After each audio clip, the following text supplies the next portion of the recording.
Olá, estamos de volta com o Alerj Debate. A conversa de hoje é sobre a extensão do benefício do bilhete único aos moradores de Petrópolis, município da região serrana do Rio. Deputado, qual o conceito de região metropolitana que a gente pode definir hoje? E por que o senhor considera que Petrópolis pode estar inserida na região metropolitana? Olha, o conceito de região metropolitana foi criado num período duro da sociedade brasileira, que foi no período da ditadura, mas teve uma lógica técnica muito positiva, porque se verificou que os conglomerados urbanos em torno da capital tinham entre si divisas fictícias, porque guardavam um crescimento populacional exorbitante e características muito comuns na troca de viagem, nos problemas existentes, nas carências de políticas públicas, etc. Então, dentro desse conceito, houve uma lei complementar federal criando as regiões metropolitanas no Brasil, sem nominar os municípios, criou o conceito de região metropolitana. E também, na área do planejamento, havia recursos específicos para essas regiões metropolitanas, para fazer planos diretores, para fazer levantamentos aerofotogramétricos, para fazer as correções de IPTU, para fazer todo o planejamento logístico, o ambiental, o habitacional, o de transportes, etc. E concomitante, logo depois, o Rio de Janeiro, também por um ato que não foi consultado à população, houve a fusão da Guanabara com o antigo estado do Rio de Janeiro. E no dia 15 de março de 1975, nasceu o novo governo do novo estado do Rio de Janeiro, sendo governador nomeado o almirante Floriano Faria Lima. Era Floriano Faria Lima. Bom, e ele criou a Fundrem, Fundação para o Desenvolvimento da Região Metropolitana. E junto com a Fundrem, o Fundo Contábil para a Região Metropolitana. Foi o primeiro presidente da Fundrem, o arquiteto Jaime Lerner. E aí se criou, por lei complementar, os municípios que integravam a região metropolitana. Petrópolis, salvo erro de memória, foi incluído. Foi incluído. Bom,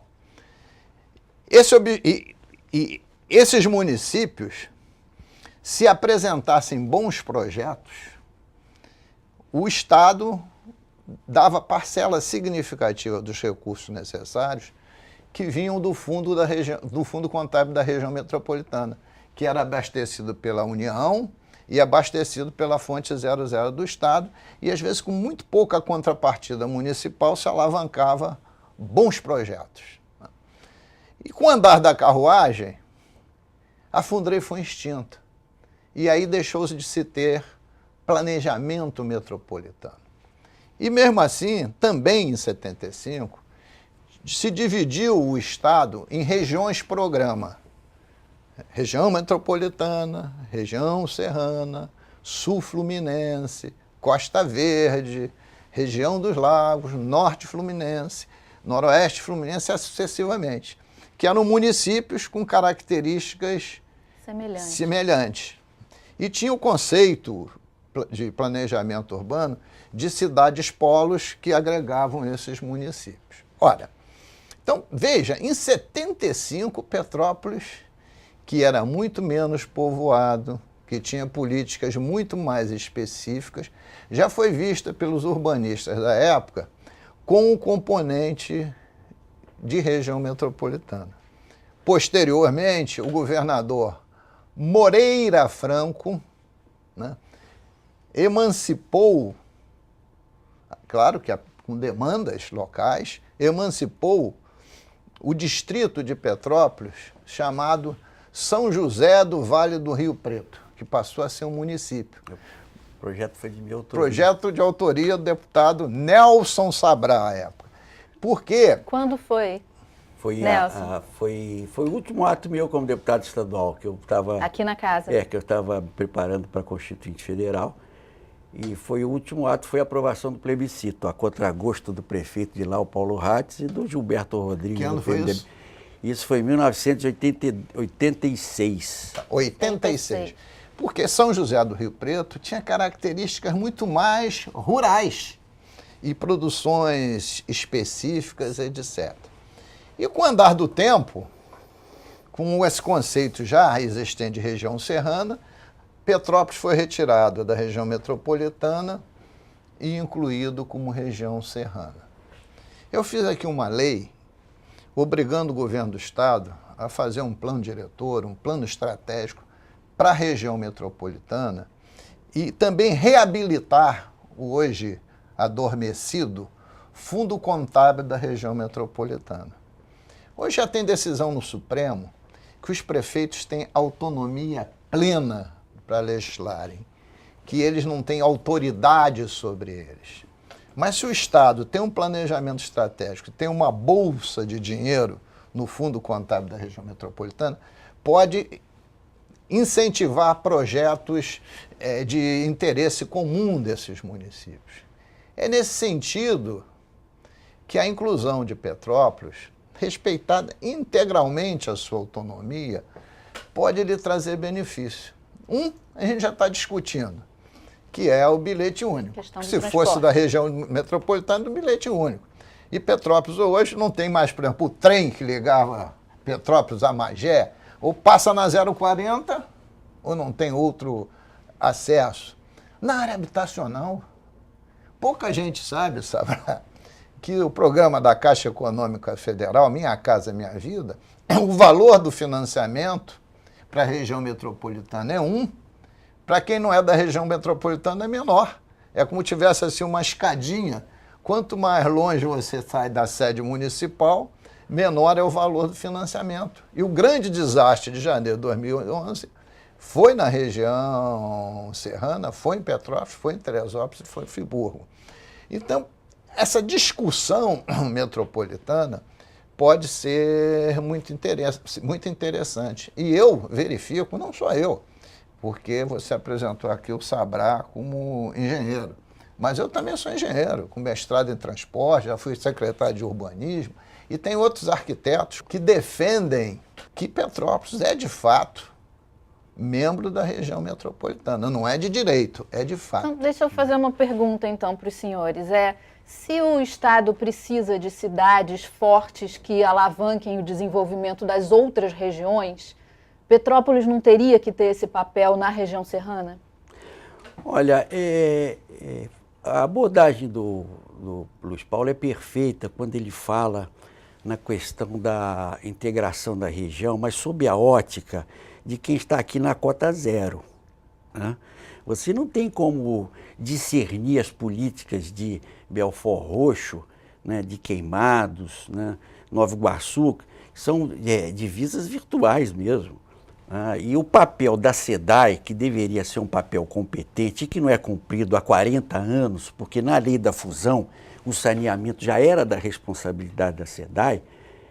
Eu fui a uma inauguração de uma creche num bairro de São João do Meriti, a convite do Sandro Matos, que a água era servida por poço, em 2013. Quer dizer, a SEDAI não se desincumbiu e não se desincumbe. Teve uma gestão aí de 12 anos atrás, ou 8 anos, que foi um terror, que até hoje rende procedimentos no Tribunal de Contas da União. Solaparam com a SEDAI, solaparam com a Fundação. Hoje Petrópolis tem a questão do saneamento privatizada. Petrópolis tem uns mananciais, sempre teve lá sua companhia de água. Águas do Imperador. Quer dizer, Águas do Imperador. Quer dizer, não tem dificuldade de ter a adução e distribuição de água, nenhuma, com dificuldade zero. O único problema que nós vivemos as turras com a permissionária é com relação ao saneamento da parte de águas servidas, porque eles conseguiram com a prefeitura, que é um problema sério, conseguiram com o governo da época um aditamento e tratar a água a partir da coleta dentro do leito do rio. Quer dizer, isso não funciona. Quer dizer, e o povo paga lá a tarifa de esgoto. Eu espero um dia rever isso. Mas a água é própria. Petrópolis está no Comitê de Integração da Bacia Hidrográfica do Paraíba. Quer dizer, tem todas as políticas ali de saneamento, os olhos, né, do MP estadual, do INEA. Petrópolis está no Parnaso, Parque Nacional da Serra do Sol, está lá o MCBio, está lá o IBAMA. Quer dizer, você gerenciar Petrópolis hoje, você tem que ser muito competente. Por isso que a cidade está decrescendo, porque os prefeitos que estão lá, esses últimos, são um desastre. Decrescendo em que sentido? Economicamente, qualidade de vida, obras inacabadas, né, processo de administração de improbidade de todas as naturezas, porque é uma cidade complexa. Né? Quer dizer, o MP federal diuturnamente prestando atenção no que se passa na cidade. Quer dizer, então esse aspecto de preservação também em Petrópolis não há necessidade de ter a presença do Estado, que olha muito mal as suas responsabilidades nesse sentido. Quer dizer, a questão dos transportes de integração, o deputado já respondeu, aquaviário é impossível, metrô é impossível, né? O ferroviário é impossível. Né? Quer dizer, deveria ser, né, deputado? É impossível porque foi desativada a ligação Magé-Petrópolis. Seria uma viagem muito agradável. Sim, Magé-Petrópolis a cidade defende. Agora, é uma doação a fundo perdido, porque é um leito ferroviário histórico, né? Isso vem lá das origens do Brasil, né? As primeiras ferrovias, e é para ligar a Baixada até o Alto da Serra. Né? Quer dizer, vai ser uma passagem eminentemente turística. Quer dizer, então você começa a percorrer as obrigações do Estado no que concerne a sua vigilância e as políticas públicas da região metropolitana. Nenhuma pega Petrópolis, nenhuma. A única que realmente vai ser uma reparação a Petrópolis, o deputado já tomou a precaução, que é o bilhete único. Isso realmente é importantíssimo, a cidade vai ficar reconhecida a ele. Ele tem um legado lá de eleitores significativo, porque está sempre presente, e isso vai fortalecer a posição dele pela luta e o reconhecimento, né, de todos que vêm aqui e vão. Mas com relação à região metropolitana, não há necessidade. Hoje, Minha Casa Minha Vida, quer dizer, os projetos não fluem porque as prefeituras são inabilitadas para isso, e falta um pouco de seriedade, né? É preciso colocar o interesse público à frente. Eu me lembro do BNH, eu sou dessa época. Eu presidi a Condep à época que Petrópolis estava na região metropolitana. Então eu visitei Fundrem, visitei BNH, e era difícil se aprovar um projeto, porque enquanto a ficha não caía de departamento em departamento, o projeto não saía. Quer dizer, então hoje falta também seriedade, porque o governo federal alocou recursos para esses programas, alocou, são subsidiados, e os prefeitos não conseguem se ocupar. Né? O Estado, agora mesmo, o Luiz Paulo falou, a questão do Cuiabá, que foi um acidente geológico terrível, né? Que se abateu sobre a cidade, né? Sobre Teresópolis e Friburgo, até hoje as providências não foram tomadas. As cidades ainda não estão recuperadas. Não. Aquela época, construções mínimas de correção de grade de rio, de muro de contenção, ali que os rios de Petrópolis são tombados. Você mexer num leito daquele, vai preso, porque o IFAM vem em cima de você. O INEA ficou 1 ano para fazer um muro de arrimo, você que é engenheiro, 1 ano ali no Bingen, né? E a prefeitura sonolenta, deixando, etc. e tal. Então nós não queremos esse tipo de tutela do Estado. Está certo que o Supremo, todas as vezes que se impetram ações, os municípios ganham. Mas o fato é que está na lei, que foi sancionada pelo Cabral, em 2009, no artigo 4, acho que é a Lei 133 de 2009, que dá ao Estado a gestão das políticas públicas na região metropolitana. Você pega um governador que é absurdo. Eu já vi governador aqui do Estado não permitir que a Petrobras passasse com tubulação, quer dizer, impedindo o investimento para transportar óleo e derivados aqui no Estado. Isso à luz do dia. E não permitiu e não foi feito. Agora imagine um governador turrão que implica com o prefeito, vai lá e começa a criar problemas, o prefeito tem que entrar no Supremo. entrar nessa justiça, que é complicadíssima, né? Que vem um ministro que diz que o clamor das ruas não é suficiente para sensibilizar o voto dele, imagine, né? Sem ficar tendo que recorrer a um judiciário que você não tem certeza para onde que ele vai te dirigir. Sabral, deputado, vou pedir para o senhor fazer um comentário rápido para a gente poder encerrar. Mas é fazer o contraditório. Eu acho que um município está incluso na região metropolitana não é tutelar de jeito nenhum o município. O Parque Nacional, como o nome já diz, que pega toda a nossa querida Mata Atlântica, ele está no ambiente do IBAMA, no ambiente do INEA e também na gestão municipal, porque parte dele está no território de Petrópolis. A política de saneamento, que sob o ponto de vista do macro saneamento, né, se um rio corta mais de um município, um dos responsáveis por isso é o Estado, né? O rio só é da responsabilidade de um município quando ele nasce e deságua no solo de um município, né? O transporte intermunicipal é gestão do Estado. O que nós queremos é integração e fonte de recurso, até para suprir muitas vezes a incompetência de um prefeito local e até mesmo, muitas vezes, para você contestar a incompetência de um governador, seja turrão ou não.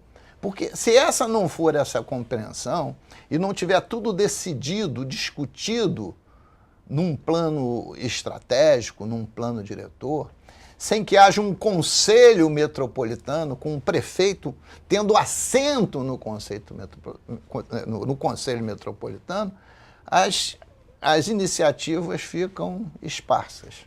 Obrigada, deputado. Obrigada, Nelson. A gente vai ficando por aqui. Se você gostou desse programa, quiser rever, você pode acessar o nosso site www.tvalerj.tv. Até a próxima, TV Alerj, o canal do Povo Fluminense.